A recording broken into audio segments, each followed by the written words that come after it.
all three of the goals of the Paris Agreement and more inclusive growth model.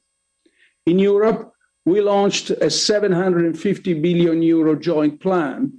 What we call the next. One of its objectives is to support the environmental transition in Europe and make the EU carbon neutral by 2050. Around 10% of it, roughly 70 billion euros, will go for investment in green infrastructures, circular economy, and sustainable mobility in Italy only.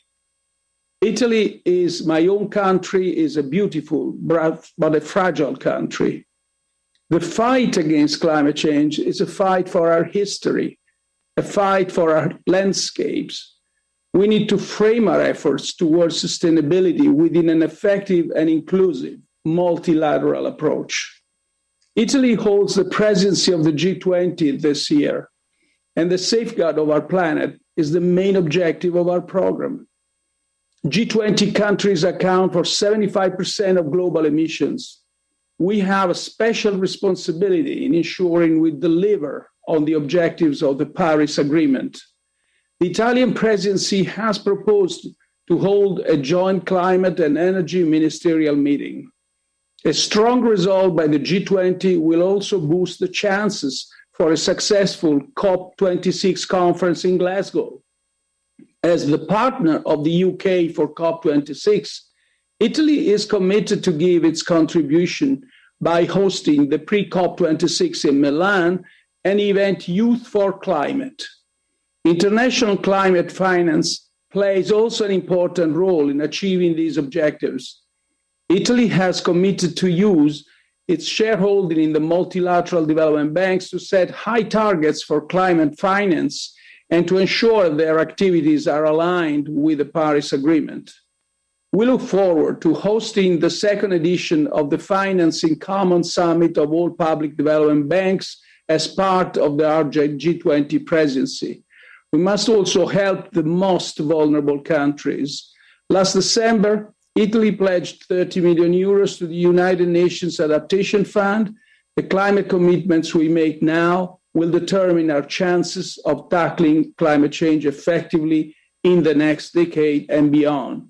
We want to act now, not to regret it later. Thank you. Thank you very much, Mr. Prime Minister. We turn now to the President of the Republic of the Marshall Islands, His Excellency David Kavua. Excellencies, Yahweh, and greetings from the Republic of the Marshall Islands. Thank you, President Biden, for bringing us together. Our actions today have a direct bearing upon the future and security of my nation and for others in the Pacific and beyond. We are a low-lying atoll nation, barely a meter above sea level. For millennia, our people have navigated between our islands to build thriving communities and cultures. Today, we are navigating through the storm of climate change, determined to do our part to steer the world to safety. We know what a safe harbor looks like. The Marshall Islands, with Haoses, fought for years to create consensus around a 1.5 degree Celsius temperature goal. In 2015, we brought together the High Ambition Coalition to turn the 1.5 to stay alive, rallying cry into a call shared by all parties to the Paris Agreement. The role of the Act is even more important today to ensure that 1.5 remains in reach. Our key task this year is to ensure that updated national emissions commitments are in line with that goal. NDCs are where ambition moves from promise to plan. Given how far off track the world is today, it is vital that we come together every 5 years to increase ambition. All nations should also be charting long-term net zero strategies and implementation pathways before COP26. Too often, vulnerable countries hear the excuse that steep emission cuts are too costly, but political signals, especially from the major economies, shape decisions on investment and innovation for low-carbon pathways. Now is the moment for this signal to be unequivocal. The recovery from COVID-19 gives us a rare chance to invest in a safer and healthier world. Sector-wide transformation are possible. Together with the Solomon Islands, we are pushing for stronger emission action at the IMO through a carbon levy to fund research and help the most vulnerable. Leading from front lines, we were the first to strengthen our NDCs in 2018, and we have a 2050 net zero strategy paired with an electricity roadmap as our implementation pathway. We recently celebrated the success of the Micronesia Challenge, and we'll be joining the local 2030 Islands Network. But all our actions will not be enough if big emitters fail to act. We feel the effects of climate change now, and so we are also leading the way to on adaptation. We deliver our adaptation communications in 2020 and are developing our national adaptation plan. Adequate and accessible financing is key, and so I support the call for 50% of climate financing to go towards adaptation.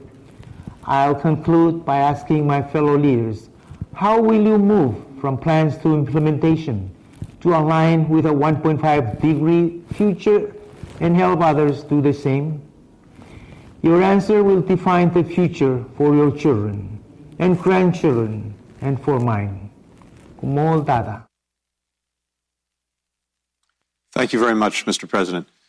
President Biden, we know you have to step away for a few moments. We look forward to having you back here shortly, but any words before you depart? I apologize for having to leave for a few minutes. I'll be back shortly, but it's an encouraging start. There's a lot to do. I get this feeling that we are really beginning to make some real progress, so I'm looking forward to hearing more. Thanks, Mr. President. The floor is now to the President of the Argentine Republic, His Excellency Alberto Fernandez. Mr. President. Muy buenos días desde Buenos Aires, Argentina. Buenos días a todos y a todas. And from Buenos Aires, Argentina, good morning to all of you. Thank you so much for the invitation given to me by President Biden. Today is the Earth Day, and we have to work together.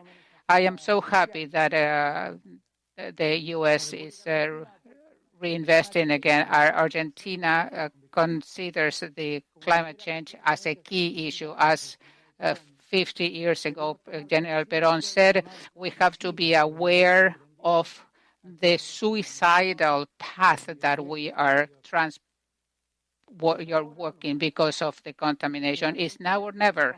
In Argentina, we part of the Paris Agreement, and we included in our national cabinet climate change as one of our ministers so that they can set up the mitigation plan that is going to be submitted to the COP26 in Glasgow.